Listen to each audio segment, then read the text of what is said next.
بسم اللہ الرحمن الرحیم۔ الصلاۃ والسلام علیکہ یا رسول اللہ وعلی آلکہ و صحابکہ یا حبیب اللہ۔ اللہم صلی علی محمد وعلی محمد صلی اللہ علیہ یا محمد نور من نور اللہ۔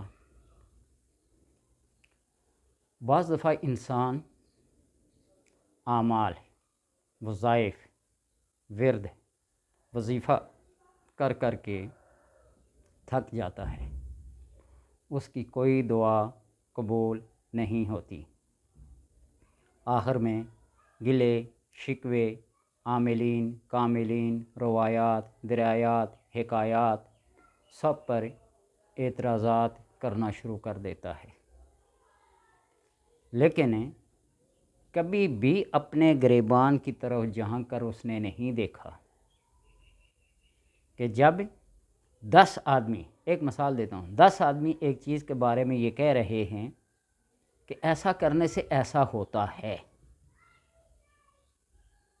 تو 10 آدمیوں کی بات کو وہ ٹھکرا کر یہ کہتا نہیں ہوتا، جب میرے ساتھ ایسا نہیں ہے تو پھر میں کیسے مان جاؤں کہ تم ان دعاؤں سے، اوراد سے، وظائف سے کام نکال لیتے ہو۔ تھوڑی سی بات پر غور و فکر کرے کہ اس کی نیت میں کیا ہے، کس مقصد کے لیے یہ وظیفہ کرنا چاہتا ہے۔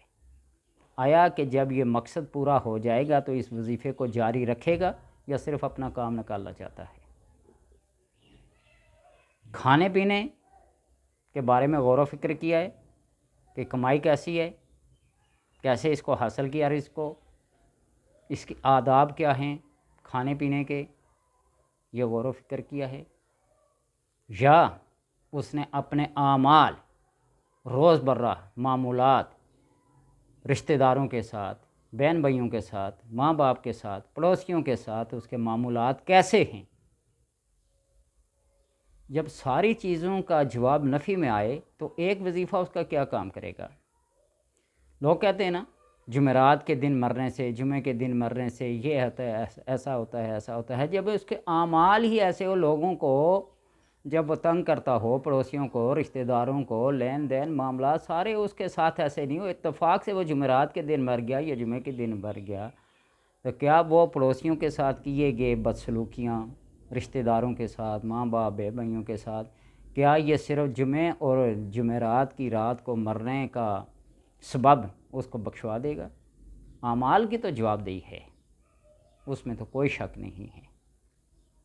صرف کسی قرآن کی ایک آیت کو یا کسی ایک حدیث کو پڑھ کر عالم بن جانا، مبلغ بن جانا، واعظ بن جانا، تو باقی ڈھیر ساری احادیث ہیں، کتابیں ہیں، تعلیمات ہیں، وہ بھی اس نے پڑھی ہیں یا نہیں؟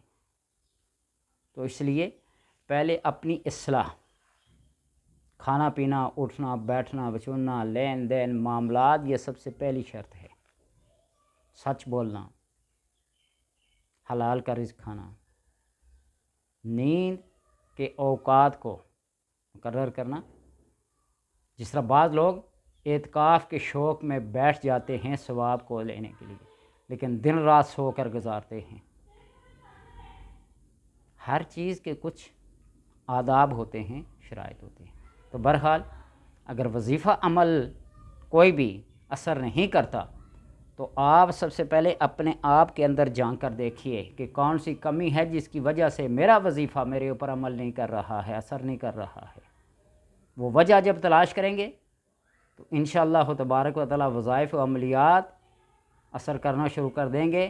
یا ان لوگوں پہ نظر رکھیں توکل جو یہ اعمال، وظائف، اوراد وغیرہ نہیں کرتے، کاروبار، رزق، روزی، صحت، شفا یابی سب ان کے چل رہے تو رہا ہے، اللہ پاک انہیں بھی تو دے رہا ہے۔ تو اگر یہ ساری باتیں حاصل کرنا چاہتے ہیں تو ان باتوں کے اوپر عمل کرنا چاہیے۔ اس وظیفے کو کثرت کے ساتھ پڑھا کریں۔ اللہم اغفر لی ولوالدی وللمؤمنین والمؤمنات والمسلمین والمسلمات للأحیاء منہم والاموات انک مجیب الدعوات یا رافع الدرجات یا قاضی الحاجات یا شافی الامراض یا حل المشکلات یا کافی المہمات۔ یعنی ایسے جو ایڈونچر ٹائپ قسم کی چیزیں ہیں، برانگیختہ کرنے والی ہیں، ان کو آپ اپلائی کریں، ان کی پیروی کریں، تو انشاءاللہ تبارک و تعالی آپ کی بھی ہر دعا قبول ہوگی۔ اور جس شخص نے یہ دعا اللہم اغفر لی ولوالدیّ وللمؤمنین پورے دن میں 27 بار پڑھ لی، 27 بار 27 ٹائم پڑھ لی، صف اولیاء کی پہلی صف میں اس کا مقام ہوگا۔ آزما کے دیکھ لیں، بغیر کسی لالچ کے، بغیر کسی طمع کے، اللہ کی رضا کی خاطر، اس نے خوشنودی کی خاطر، اس میں کوئی اپنی خواہش درپیش نہ ہو، صرف اس واسطے یہ اللہ تبارک و تعالیٰ کے حبیب صلی اللہ علیہ وسلم کے پسندیدہ کلمات ہیں۔ جب آپ کسی کی پیٹھ پیچھے دعا کریں گے تو اللہ تبارک و تعالیٰ آپ کی دعاؤں کو، جب آپ کسی کی بھلائی چاہیں گے تو اللہ آپ کی بھلائی چاہے گا، جب آپ کسی کے کرب کو، درد کو، بھوک کو، پیاس کو دور کریں گے تو اللہ تبارک و تعالیٰ قیامت کی بڑی بڑی سختیوں کو، بھوک کو، پیاس کو، ننگ کو، آر کو، شدت کو، ہر چیز کو دور کر دے گا۔ لیکن شرط یہ ہے کہ احساس دوسروں کا پہلے پھر اپنا۔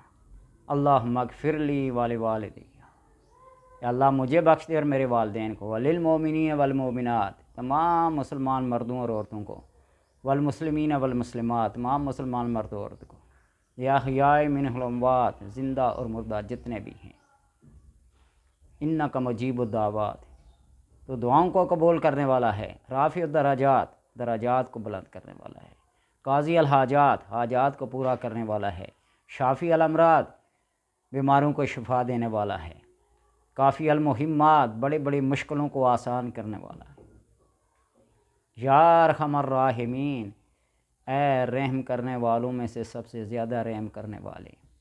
اور اس ارحم الراحمین کو ہر نماز کے بعد اگر آپ 101 بار پڑھنا شروع کر دیں، یا ارحم الراحمین یا ارحم الراحمین، اللہ تبارک و تعالیٰ آسمان کے اوپر محافظ فرشتوں کو تمہارا نگہبان اور محافظ مقرر کر دیتا ہے۔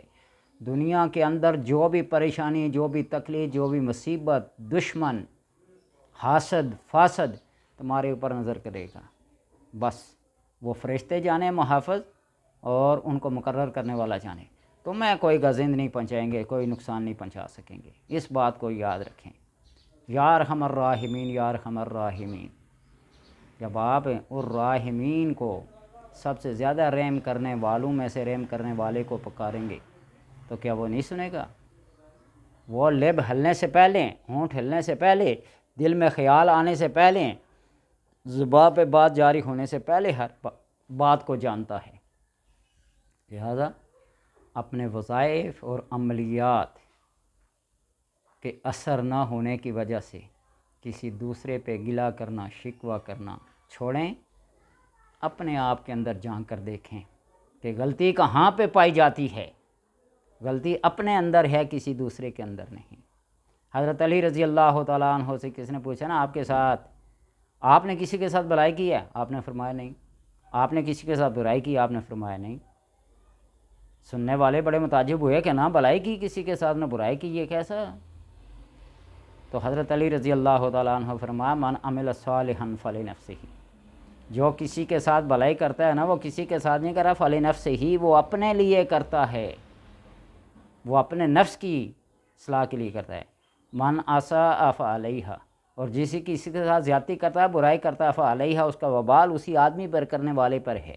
تو کسی کے ساتھ کسی نے کیا کیا؟ کسی کو صدقہ دیا، فطرانہ دیا، زکوٰۃ دی، اس کی ضرورت کو پورا کیا، تو آپ نے اس کے اوپر کون سا احسان کیا ہے؟ اس بات کو سوچیں، آپ نے اپنے اوپر احسان کیا، اپنے اوپر، کسی دوسرے کے اوپر نہیں کیا۔ ان باتوں کو سوچیں۔ ہم کسی کو صدقہ اور خیرات دیتے ہیں، پھر اکڑ خان بن جاتے ہیں، یہ مجبور باز بن گیا، یہ ہمارا کمی کمین بن گیا، یہ پہلے ہمیں جھک کر سلام کرے۔ نہیں بھائی نہیں، بلکہ دینے والے کو، صدقہ اور خیرات کرنے والے کو عاجز اور مسکین بننا چاہیے کہ اللہ تبارک و تعالی نے تمہیں ذریعہ بنایا ہے کسی دوسرے کی مدد کرنے کا، تم کیا ہو، کون ہو؟ لہٰذا ان باتوں کا خیال رکھیں۔ آپ کا ہر وظیفہ آپ اس کو پڑھیں یا نہ پڑھیں، آپ کے یہ نیک اعمال، آپ کی نیک نیت، صالح عمل ہی بڑے وظیفوں میں سے ایک وظیفہ ہے، اس بات کو یاد رکھنا۔ اللہ تبارک و تعالیٰ سمجھنے کی اور عمل کی توفیق عطا فرمائے۔